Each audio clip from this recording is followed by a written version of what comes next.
with a speech that Hillary made in India. It's in the public record. Let's take a look at the ad.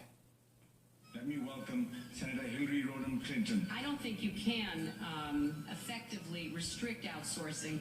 There is no way to legislate against reality. So I think that the outsourcing will continue, but I don't think there's any way to legislate against outsourcing. I think that's just a dead end. So Hillary and her crowd are trying to lean on television stations to get the ad pulled. Now, again, for purposes of full disclosure, you're representing Rebuilding America Now. Yes. What is your argument, and is there any type of case the Clinton people have on this?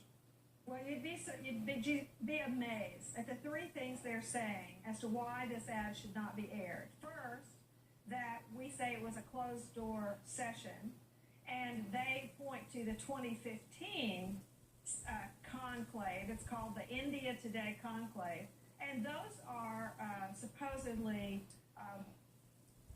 web streamed, whatever you call it, live streamed over the internet. But they weren't in 2005. It was a closed-door meeting. It cost tens of thousands of dollars to attend, and the only coverage was that by the sponsor. There was no contemporaneous press coverage. That's one of their arguments. We say it's a closed-door meeting.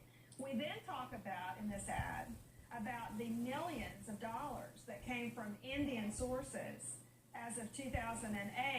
And if you can believe this, the Clinton campaign says that we can't prove that they had received these contributions in 2008. Well, we're relying on a New York Times article in December of 2008, which said that as of the time this article was published, millions of dollars have been given to the Clinton Foundation. And the interesting thing is, if they say we can't prove it, well, the Clinton Foundation let them release the exact dates of when the contributions were made. I'm just shocked they won't release it. So we see that going on. Hey, look, before we go, about a minute, got to ask you about, this brings a whole new meaning to the term political hack.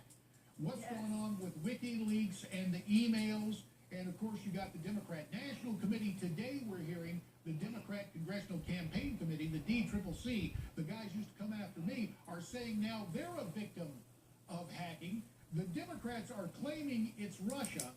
I'm just wondering about this. Let's say that people were given money to the DCCC or the DNC using their credit cards, and somebody now has that information.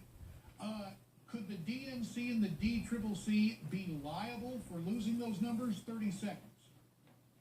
Any vendor can be liable if they don't protect the privacy and the confidentiality of those numbers. So they better be hoping that they have a strong security system. Even if it was hacked, they better show that they took all reasonable steps to protect that information, because any entity can be liable.